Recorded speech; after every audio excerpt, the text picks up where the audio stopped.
ओम नमः शिवाय।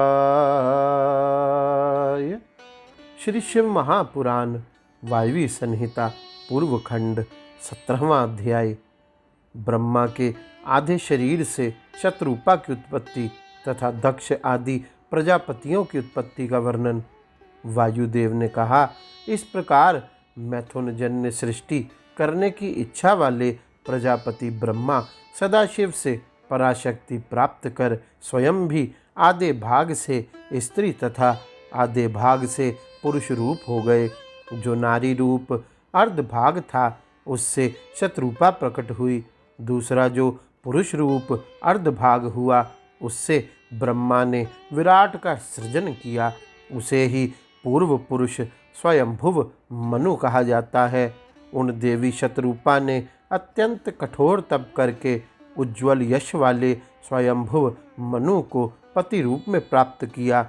शतरूपा ने उन्हीं मनु से पुत्रवानों में श्रेष्ठ प्रियव्रत और उत्तानपाद नामक दो श्रेष्ठ पुत्रों और महाभाग्यशालिनी दो कन्याओं को उत्पन्न किया, जिन दोनों से ये प्रजाएं हुई। पहली को आकुति जानना चाहिए तथा दूसरी प्रसूति कही गई है। प्रभु स्वयंभू मनु ने प्रसूति नामक कन्या को दक्ष को तथा आकुति को रुचि नामक प्रजापति को प्रदान किया। ब्रह्मा के मानस पुत्र रुचि ने आकुति में जुड़वा संतान उत्पन्न की, जिनका नाम यज्ञ तथा दक्षिणा है, जिन दोनों से यह सारा संसार चल रहा है। प्रभु दक्ष ने स्वयंभू मनु की कन्या प्रसूति में लोक माता स्वरूपा 24 कन्याओं को उत्पन्न किया। उनमें श्रद्धा, लक्ष्मी, धृति, पुष्टि, तुष्टि, मेघा, क्रिया, बुद्धि, लज्जा, वपु, शांति, सिद्धि और 13वीं कीर्ति, ये जो कन्याएं थीं, इन दक्ष कन्याओं को प्रभु धर्म ने पत्नी के रूप में ग्रहण किया। उनसे छोटी दक्ष की 11 सुलोचना कन्याएं थीं। ख्याति, सती, संभूति, समृति, प्रीति, क्षमा, सन्नति, अनसूया, ऊर्जा, स्वाहा और स्वधा। हे मुनि श्रेष्ठो, भृगु, शर्व, मरीचि, अंगीरा, पुलह, क्रतु, पुलस्त्य, अत्रि, वशिष्ठ, पावक तथा पितृ, इन मुनियों ने ख्याति आदि कन्याओं से विवाह किया।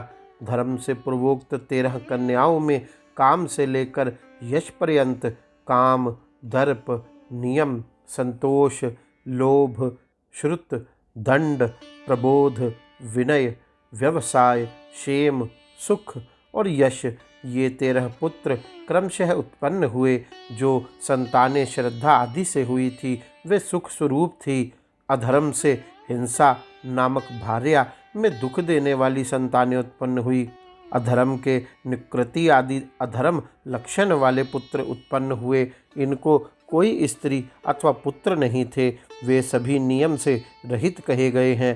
धर्म को संकुचित करने वाला यह तामस सर्ग है। जो दक्ष की कन्या सती थी वे रुद्र की पत्नी हुई। अपने पति की निंदा के प्रसंग से उन्होंने माता पिता तथा बंधुओं की भर्त्सना कर अपने शरीर को त्याग दिया और हिमालय के घर मीना की पुत्री होकर उत्पन्न हुई। रुद्र ने सती को देखकर अर्थात प्राप्त करके उनसे जिस प्रकार अपने समान प्रभाव वाले असंख्य रुद्रों को उत्पन्न किया, वह कथा तो हम कह चुके हैं। भृगु से ख्याति में नारायण प्रिया लक्ष्मी उत्पन्न हुई तथा मनवंतर धारण करने वाले धाता और विधाता नामक 2 देव भी उनके पुत्र हुए। उन्हीं दोनों के सैकड़ों हजारों पुत्र पौत्र आदि हुए। स्वयंभुव मनवंतर में भृगु से उत्पन्न होने के कारण वे सभी भार्गव कहे गए। संभूति ने मरीचि से पुराण मास नामक पुत्र और 4 कन्याओं को उत्पन्न किया। उनकी बहुत संतानें हुई, जिनके वंश में बहुत पुत्रों वाले कश्यप उत्पन्न हुए। अंगीरा की पत्नी समृति ने अग्निर्ध तथा शरभ नामक 2 पुत्र और 4 कन्याएं उत्पन्न की। उनके हजारों पुत्र तथा पौत्र हुए। पुलस्त्य की प्रीति नामक पत्नी में अग्नि स्वरूप दंत नामक पुत्र हुआ, जो पूर्व जन्म में स्वयंभू मनवंतर में अगस्त्य के नाम से प्रसिद्ध था। उनकी संतानें भी बहुत हुई, जो पुलस्त्य इस नाम से प्रसिद्ध थी। प्रजापति पुलह की पत्नी शमा ने भी 3 पुत्रों को जन्म दिया। कर्दम, आसुरी तथा सहिष्णु, ये तीनों अग्नियों के समान तेजस्वी थे, जिनका वंश स्थिर रूप से चलता रहा। क्रतु की सन्नति नामक भार्या ने क्रतु के समान बहुत से पुत्र उत्पन्न किए। इनकी भार्याएं तथा पुत्र नहीं थे, वे सभी उधर्व रेता हुए। वे 60,000 वालखिल्य कहे गए हैं, जो सूर्य को घेर कर अरुण के आगे आगे चलते हैं। अत्रि की भार्या अनुसूया ने 5 पुत्रों तथा श्रुति नामक कन्या को जन्म दिया। वह श्रुति शंखपद ऋषि की माता हुई। सत्यनेत्र, हव्य, आपोमूर्ति, शनैश्चर और सोम, ये 5 अत्रि पुत्र कहे गए हैं। स्वयंभू मनवंतर में उन महात्मा अत्रि पुत्रों के सैकड़ों हजारों पुत्र पौत्र हुए। ऊर्जा से वशिष्ठ के 7 पुत्र हुए।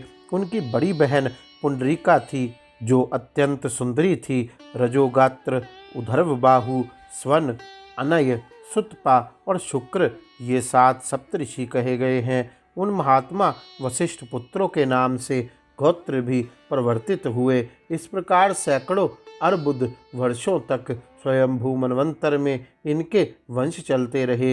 हे ब्राह्मणों, इस प्रकार मैंने परंपरानुरूप ऋषि सृष्टि का संक्षेप में वर्णन किया, क्योंकि विस्तार पूर्वक इसका वर्णन नहीं किया जा सकता है। ब्रह्मा के मानस पुत्र अग्नि, जो रुद्रात्मक भी कहे जाते हैं, उनकी पत्नी स्वाहा ने पावक, पवमान और शुचि नामक अमित तेजस्वी 3 पुत्र उत्पन्न किए। मंथन से उत्पन्न अग्नि पवमान है। बिजली से उत्पन्न अग्नि पावक कही गई है। तपते हुए सूर्य में जो तेज है वह शुचि अथवा सौर कहा गया है। हव्यवाह, कव्यवाह और सहरक्षा, ये तीनों क्रमशः उपर्युक्त अग्नियों के पुत्र हैं। इन तीनों के पुत्र क्रम से देवता, पितृ एवं असुर हैं। इनके 49 पुत्र एवं पौत्र हैं। ये काम्य, नैमित्तिक तथा नित्य, इन तीनों प्रकार के कर्मों में निरंतर स्थित रहते हैं। इन सभी को तपस्वी तथा निरंतर व्रत धारण करने वाला जानना चाहिए।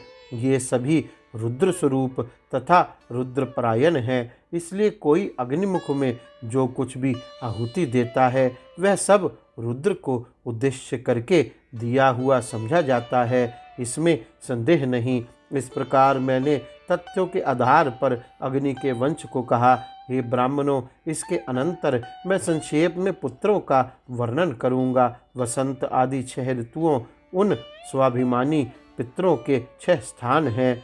पितरों को ऋतु भी कहा जाता है, ऐसा वेद में कहा गया है, क्योंकि स्थावर जंगम सभी अपनी अपनी ऋतुओं में ही उत्पन्न होते हैं। इसलिए पितृ आर्तव भी कहे गए हैं, ऐसी श्रुति है। इस प्रकार ऋतु कालाभिमानी इन पितरों का पितृत्व श्रुतियों में वर्णित है। सभी ऐश्वर्यों को अपने में स्थित कर ये पितृ आकाश में स्थित रहते हैं। अग्नि, श्वात तथा बहिर्षद, ये 2 प्रकार के पितृ कहे गए हैं। ये यज्ञ करने वाले तथा यज्ञ ना करने वाले गृहस्थ के क्रमशः पितृ हैं। सुधा ने पितरों से लोक विख्यात 2 पुत्रियों मैना तथा धरणी को जन्म दिया, जिन्होंने इस संसार को धारण किया है। मैना अग्निश्वात की पुत्री हुई तथा धरणी बहिर्षद की पुत्री। मैना हिमालय की पत्नी हुई। उन्होंने मैनाक तथा क्रौंच नामक 2 पुत्रों और गौरी तथा गंगा नामक 2 पुत्रियों को जन्म दिया, जो शिव के देह से संयुक्त होकर संसार को पवित्र करने वाली हैं। मेरु की पत्नी धरणी हुई, जिसने दिव्य औषधियों से युक्त तथा अद्भुत सुंदर शिखरों वाले मंदर पर्वत को पुत्र रूप में जन्म दिया। मेरु का वही श्रीमान पुत्र मंदर अपनी तपस्या के बल से साक्षात श्री कंठनाथ शिवजी की निवास भूमि हुआ। उस धरणी ने पुनः वेला, नियति और आयति, इन लोक प्रसिद्ध 3 कन्याओं को जन्म दिया। आयति तथा नियति भृगु के पुत्रों की पत्नी हुई। स्वयंभू मनवंतर के प्रसंग में इनके वंश का वर्णन पूर्व में किया गया है। वेला ने सागर से एक मनोहर कन्या को जन्म दिया जिसका नाम सामुद्री या सवर्णा है। वह प्राचीन बरही की पत्नी हुई। समुद्र पुत्री सवर्णा ने प्राचीन बरही से 10 पुत्र उत्पन्न किए। ये सभी प्रचेता नाम वाले थे और धनुर्वेद के पारगामी थे। प्राचीन काल में स्वयंभू मनवंतर में मनु के पुत्र रूप में उत्पन्न दक्ष चाक्षुष मनवंतर में शिव के शाप के कारण प्रचेताओं के पुत्र के रूप में उत्पन्न हुए। हे ब्राह्मणों, इस प्रकार मैंने ब्रह्मदेव के धर्म आदि महात्मा पुत्रों के वंशों का वर्णन ना तो बहुत संक्षेप में तथा ना तो बहुत विस्तार से ही कहा। जो दिव्य देवगण समन्वित क्रियावान प्रजावान तथा महान समृद्धियों से अलंकृत है। प्रजापति से उत्पन्न प्रजाओं के इस सन्निवेश की गणना तो करोड़ों वर्षों में भी नहीं की जा सकती है। इसी प्रकार राजाओं का भी वंश 2 प्रकार का है। ये परम पवित्र सूर्यवंश तथा चंद्रवंश के नाम से भूरलोक में विख्यात है। इक्ष्वाकु, अम्बरीश, ययाति, नहुष आदि जो पुण्य कीर्ति राजऋषि यहाँ सुने गए हैं वे इन्हीं वंशों में उत्पन्न हुए। इनके अतिरिक्त विविध पराक्रमों से युक्त अन्य राजऋषि भी उत्पन्न हुए। उनका वर्णन मैंने पहले ही कर दिया है। अब जो पुराने तथा बीते हुए हैं पहले ही कहे जा चुके हैं। उन राजऋषियों के वर्णन से कोई लाभ भी नहीं है। बहुत क्या कहें, जहाँ शिव के चरित्र का वर्णन किया जा रहा हो वहाँ दूसरी कथा का वर्णन सज्जन सम्मत नहीं है। ऐसा मानकर मैं उस विषय में अत्यधिक कहने का उत्साह नहीं करता हूँ। प्रसंगवश सृष्टि आदि का वर्णन ईश्वर के प्रभाव को प्रकट करने के लिए ही किया है, अतः विस्तार का प्रयोजन व्यर्थ है। गौरी शंकर भगवान की जय। ओम नमः शिवाय।